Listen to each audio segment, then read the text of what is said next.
Welcome to the Sustaining Creativity Podcast. I'm your host, Mari Reesberg. Over the past several years, I've combined my degrees in acting and somatic psychology to share my sustaining creativity techniques with performers. And now I've decided to share it with a bigger audience that includes you. I believe we are all creative, and this podcast is all about that. I'll be interviewing people from all backgrounds, ages, and creativity experiences to share just how creative we all are. Today, I'll be chatting with Diane Bentley Raymond, storyteller and photographer. Please enjoy Diane Bentley Raymond.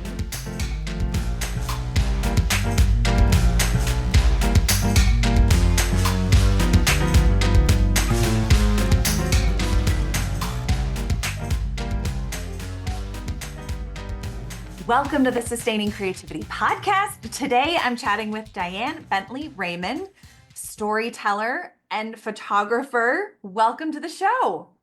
Good morning. Good to be here. I'm so excited to chat with you about your journey into photography and how everything came together. But before we get there, why don't you let our listeners know a little bit more about who you are and what it is you do? Well, I am a full-time photographer. I'm based in San Francisco, which I actually always get goosebumps getting to say that's where I live because I have a great love for San Francisco. And I do commercial photography. I do very high-end real estate. I do some construction. And of course, I create my own line of prints. So, from sunrise to sunset, that's pretty much where you're going to find me, is photographing. I love it. Well, tell us, how did you get into photography? Is this been a lifelong passion? Did it come later in life? Did it start really young? Tell us the story. Well, I am, I'd like to say I'm that success story about it's never too late. I spent almost 30 something years as a marketing consultant. And I marketed everything from products to cities. I worked a lot on revitalizing small communities and figuring out how do we make them kind of the hip happening place to be. And I loved doing that. I think when I think back to, being like a little girl, I have always loved creating and telling stories. And somehow that's in my mind how visually things connect. It's a story. Even if I sit in an airport, I'm one of those people that likes to watch the people go by, and I'll like tell my husband, okay, here's their story. They're I love it. I do that too. I love it. It's still storytelling. So after spending many years as a marketing consultant and loving what I do, I really did have one of those light bulb moments when I was, and I can actually kind of remember where it happened. I was in Medford, Oregon. I was working with a news crew. We were filming something about the work we were doing. And I was always in my head seeing the story, mind's eye, if you will.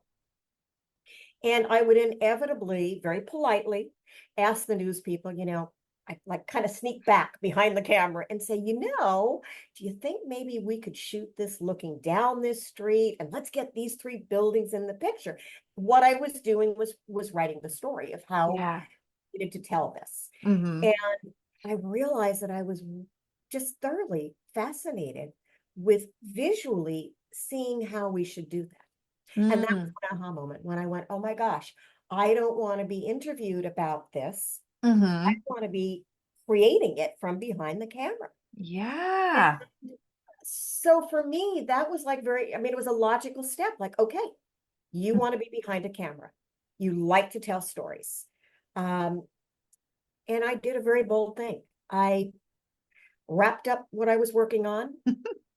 I relocated to San Francisco. And I said, I'm going to be a photographer, which is a pretty brave thing to do because San Francisco is a pretty competitive environment. I mean, if anything, we have an abundance of really talented photographers here, which is great.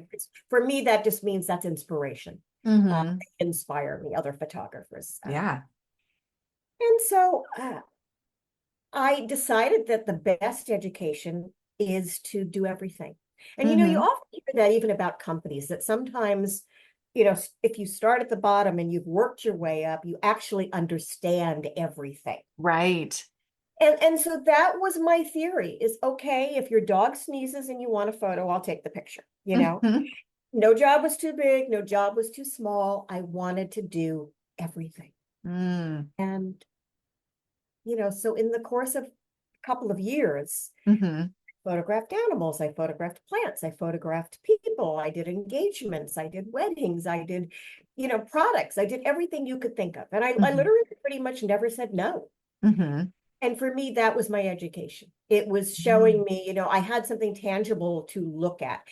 And then, of course, I did things as far as, doing some online things to learn more about the science behind photography so that Yeah.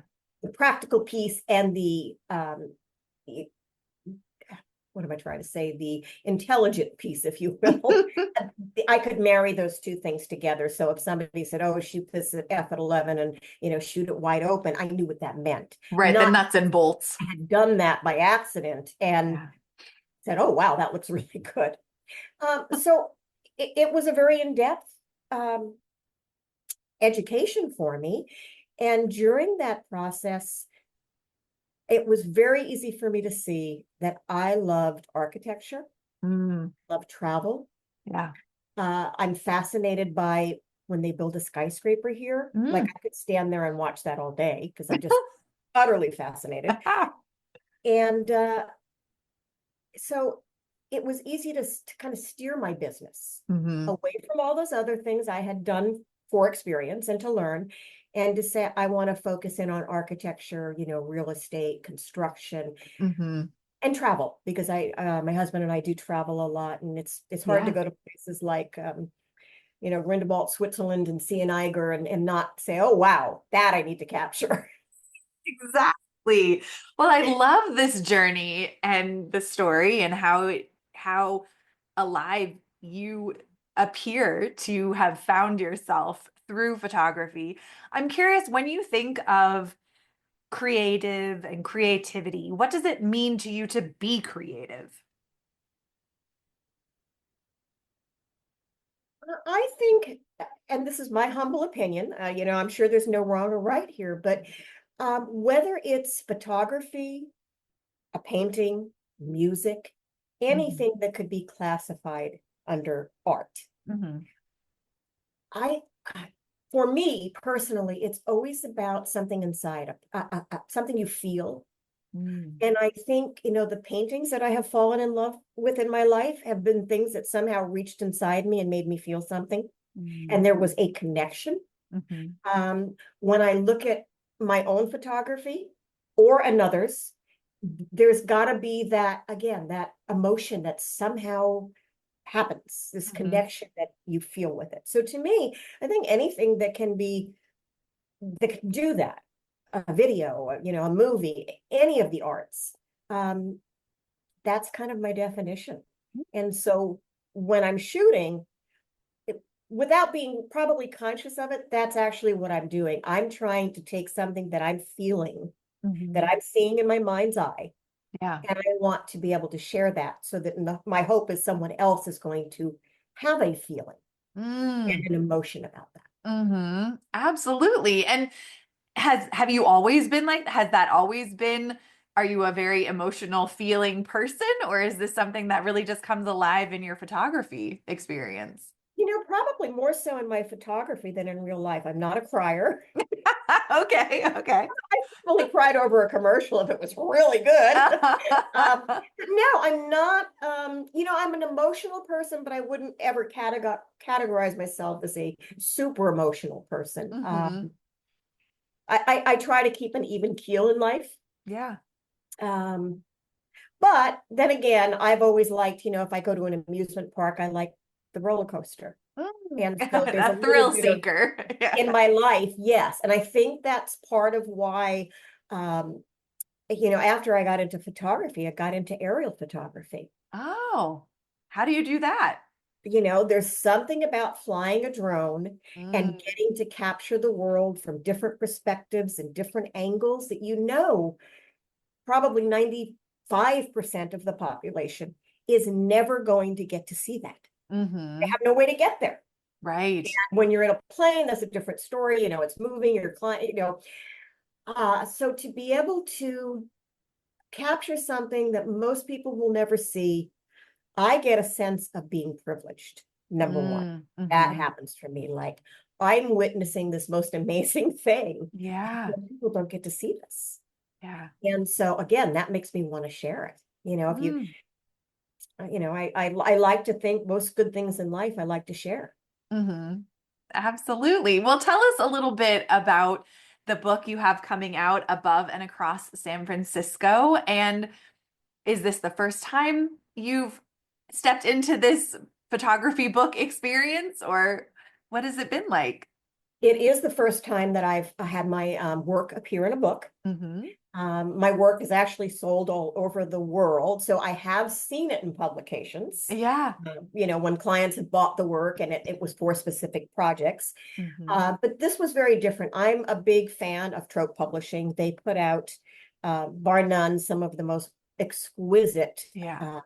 books, coffee table books, and books about different locations. Mm-hmm. So when they came to me and we chatted about this project they wanted to do, I mean, I was all in. I was just thrilled to be a part of this book. Mm-hmm. And when I looked at the finished product Mm-hmm. and saw my work alongside the other wonderful photographers that are in the book, it's a love letter to San Francisco.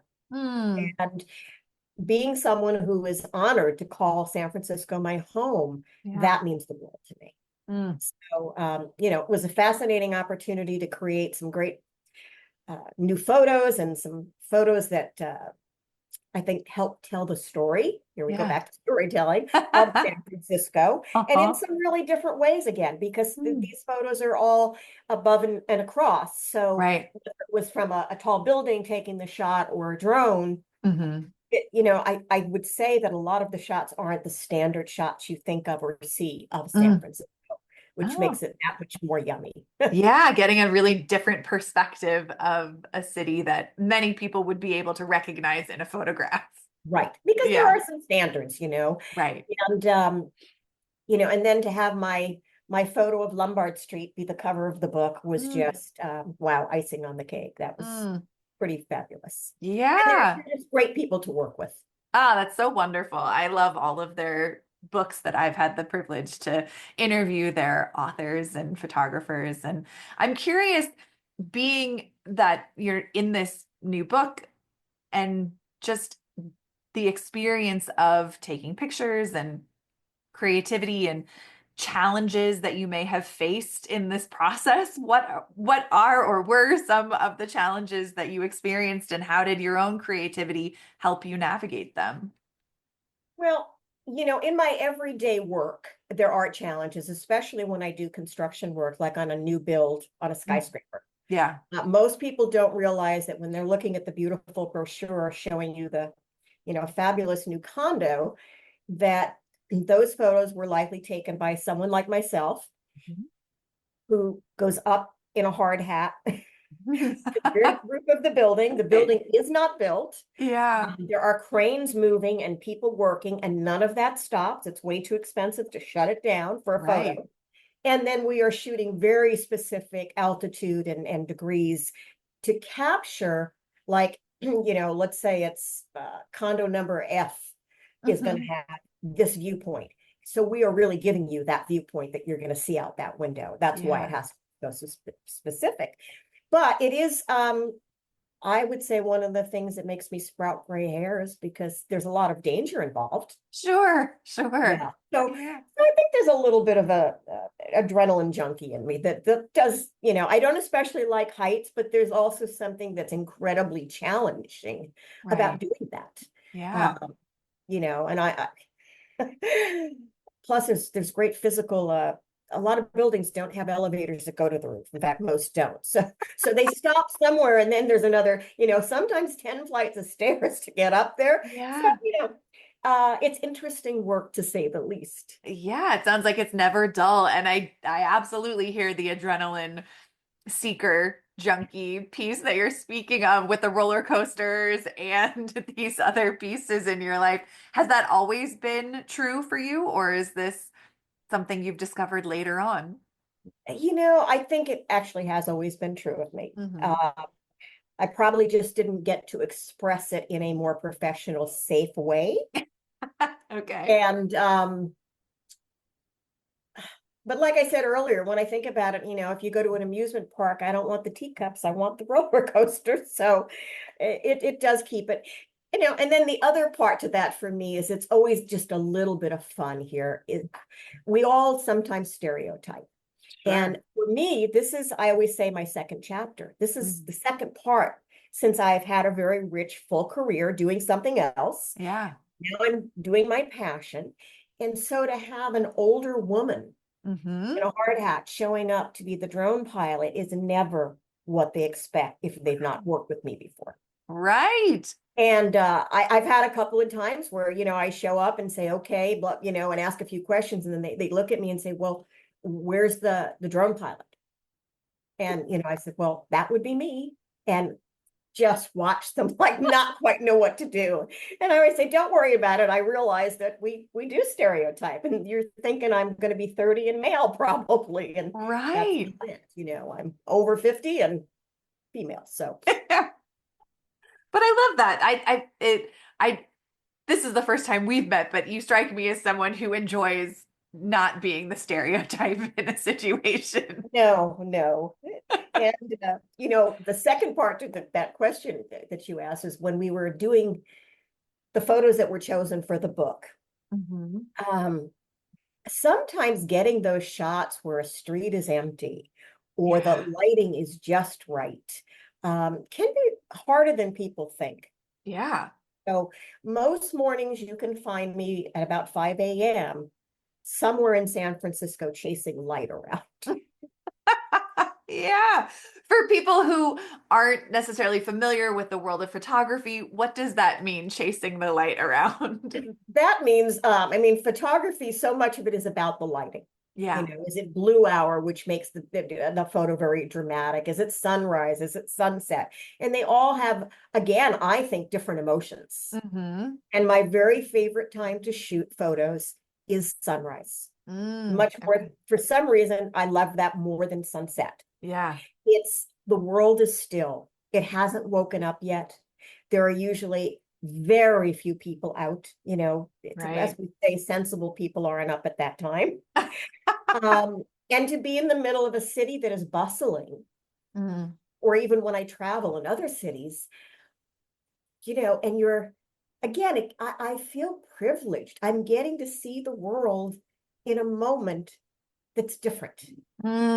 Yeah. And it's almost as if I've got a guilty pleasure. I got to see this. And then Right. for me, it's about, okay, now let me capture it how I see it in my mind's eye. And then I really want to share that with you. Mm. Yeah, I love that. Thank you for sharing the lighting piece and what those pieces are. And you know, for people who are just starting in photography, what what are the things that you would tell them to pay attention to? Or what are those pieces that, how would you encourage them to find their creative voice? Um, I would say the most important thing about photography is being true to yourself. It's Mm, great to be inspired by other artists, and we all have them. There are people out there that, we just fall in love with their work and we admire them and say, gosh, I wish I could photograph like that. But at sure. the end of the day, that's a starting point. Take Mm, the good things you see in somebody else's work and say, okay, maybe they create something that feels mystical. I like that element. And then figure out how to use that in your own work. But really, it's almost like turning your insides out and yeah. really being unafraid to capture what you think is beautiful, Mm, even if mhm. it's not the typical photo. you Yeah. know if you're not flying a drone, well, maybe it's climbing up a hill and looking at it a certain way. Maybe it's taking the photo laying on the ground. Hmm. That's what I love about photography. there is no right or wrong, and there's a Mm-hmm. million ways to do it. Yeah.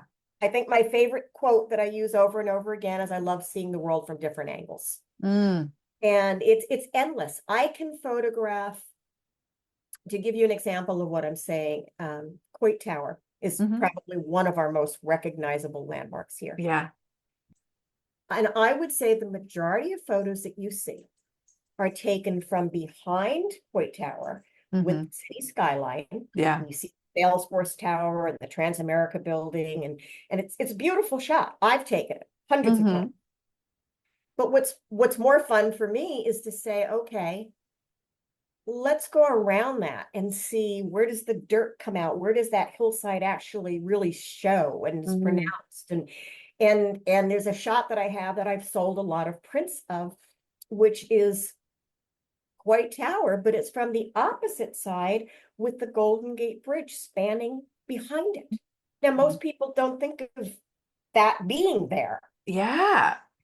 But again, from the air, it lines up beautifully with the Coit Tower right in the center, and you've got the Golden Gate spanning it. So, and that's, for me, that's just, those are delicious little events where I find different angles and see things and, oh my gosh, I never knew that building, you could see looking down this street. Yeah. I So love it's like that. a constant adventure. Right. I'm curious because this is how you see things. Is this something that's on all the time for you, or are you ever Yeah. just kind of walking? I wish I could say it wasn't on. It just is. Uh, I'm in the process of trying to create a new habit, Okay. not trusting my memory that when I go past something and say, oh my gosh, I have to come back and photograph that. I love the angle, that I actually like put it in my phone so I don't just trust my memory is going to remember what street I was on and the angle. Sure, Because sure. I do. I walk around the city, and I just see things. And when Yeah. they hit me, it's like a shovel, just Mhm. whack. Okay. I'm curious in terms of having spoken to many photographers being behind the lens and viewing things from that perspective, what's your experience being in front of the lens? Or is that not a place you find yourself very often? No, I get it. And okay, I very seldom share this, but I'm going to. So this is a whisper. Okay. Long before I was a marketing consultant and Mhm. before I became a photographer, Mhm. in my early days, early being 18, 19 years old, I Mhm. actually was a singer and performer, Ah, and I worked for Disney World. oh my goodness. So, I always say I came by telling stories naturally, Yeah. because even when you're on a stage, what are you doing? You are sharing something that you're feeling, hopefully, about the music, the song you're doing, the Yeah. dance you're doing, whatever. Um, you're sharing it for other people to watch. And in essence, you're telling a story too. Mhm. Mm. If Yeah. it's a sad song, you're pouring emotion into it, and you Sure. want them to relate to it. So again, you're telling stories, and it's about connection, Mhm.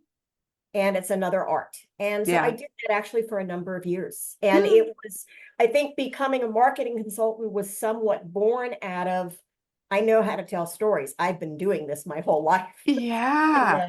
then, that's what made me go into that. And then Mm. I outgrew that. Really, I felt like I got too old for the business. Yeah. When you're in your 50s and there are 25 and 30-year-olds that are doing new technologies and doing new things, Mm. it's like, power to you. You guys are doing how it needs to be done today. And I Yeah. felt like I'd already done my thing. So Mm. Hmm. this is a good time for me to, um, you know, come to an abrupt halt and jump off the cliff and really chase my passion. Oh, I love that. And I love that it's never too late. You can always No. follow your passion. The things that I've learned at my point in the game is that, one, it's never too late to be true to yourself and be who you really are. And Hmm. sometimes just life is life, and we don't always get a chance to completely maybe be who we really want to be. Mm. Yeah. Whether it's because of family or partners or jobs. Hmm. and that's a luxury that often doesn't come until later in life if you're not afraid to take it and say, okay, now I get Right. to be just who I want to be. Yes. And the other thing about photography, and I think most arts, is it's okay to take a bad picture. Yes. Thank you for saying that. Okay, Absolutely. and again, that kind of fascinates me. You can go shoot to your heart's content and look at them and say, wow, that's all crap. Right. And I think, being honestly, every photographer can probably say not every photograph they take do they love. Yeah, absolutely. I think that can be true for more than just photographers in Yeah, doing a job. Well, this has been such a treat to get to chat with you. I just have one last question. sure. What does it feel like in your body to be creative? Mm.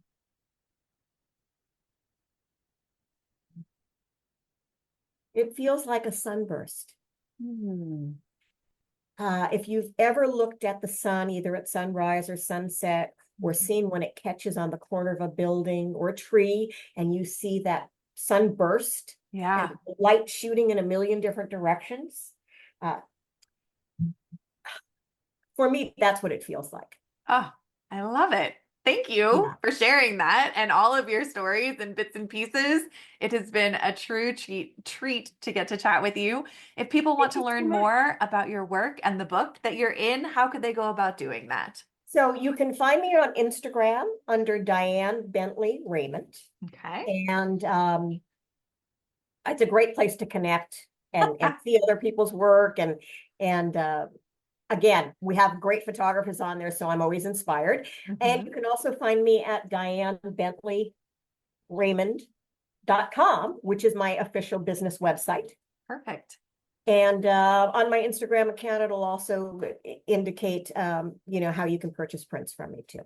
Wonderful. And when is your book coming out? It is, I believe, hitting stores in May. So right about now.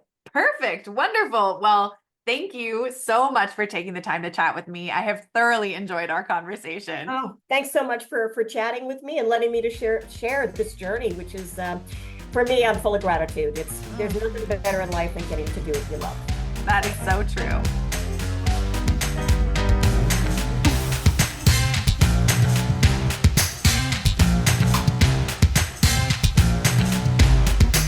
Thanks for listening to the Sustaining Creativity Podcast. We'd love to keep in touch, so follow us on Facebook and Instagram. We are at Sustaining Creativity. Make sure to subscribe to the podcast wherever you listen to podcasts. Tag your friends and family so they can listen too. We love to hear from you, so leave your reviews, comments, and questions.